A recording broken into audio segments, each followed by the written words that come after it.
بسم الله الرحمن الرحيم تبارك الذي بيده الملك وهو على كل شيء قدير الذي خلق الموت والحياة ليبلوكم أيكم أحسن عملا وهو العزيز الغفور الذي خلق سبع سماوات طباقا ما ترى في خلق الرحمن من التفاوت فارجع البصر هل ترى من الفطور ثم ارجع البصر كرتين ينقلب إليك البصر خاسئا وهو حسير ولقد زينا السماء الدنيا بمصابيح وجعلناها رجوما للشيطان وأعتدنا لهم عذاب السعير وللذين كفروا بربهم عذاب جهنم وبئس المصير إذا ألقوا فيها سمعوا لها شيئا وهي تفور تكاد تميز من الغيظ كلما ألقي فيها فوج سألهم خزنتها ألم يأتكم نذير قالوا بلى قد جاءنا نذير فكذبنا وقلنا ما نزل الله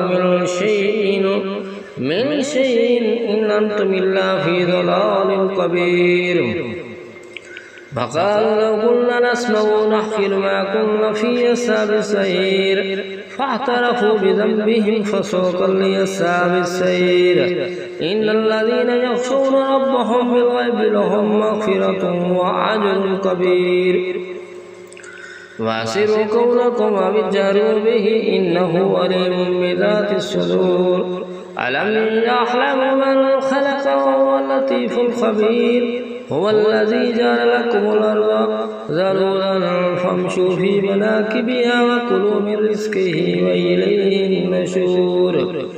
آمنتم من في السماء أن يخسف بكم الأرض فإذا هي تمور آمنتم من في السماء أن يرسل عليكم حاصبا فستعلمون كيف نذير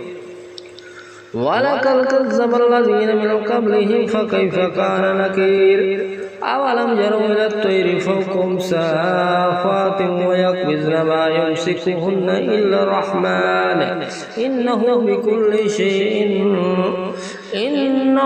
بكل شيء بصير أمن هذا الذي وجد لكم ينصركم من دون الرحمن أن الكافرون إلا في غرور أمن هذا الذي يرزقكم من أمسك رزقه بل لجوا في عتو ونفور أفمن يمشي مكبا على وجهه أحدا أمن يمشي سويا على صراط مستقيم قل هو الذي ينشأكم وجعل لكم السماء والأبصار والأفئدة قليلا ما تشكرون قل هو الذي زرعكم في الأرض إليه تحشرون ويقولون متى هذا الوعد إن كنتم صادقين قل إنما العلم عند الله وإنما أنا نذير مبين فلما رأوه زلفة سيئت وجوه الذين كفروا وقيل هذا الذي كنتم به تدعون قل أرأيتم إن أهلكني الله ومن رحمنا فمن يجير الكافرين عذاب أليم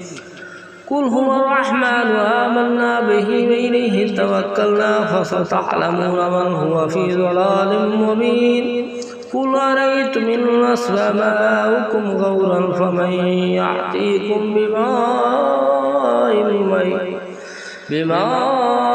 مين صدق الله العلي العظيم وصدق رسوله النبي الكريم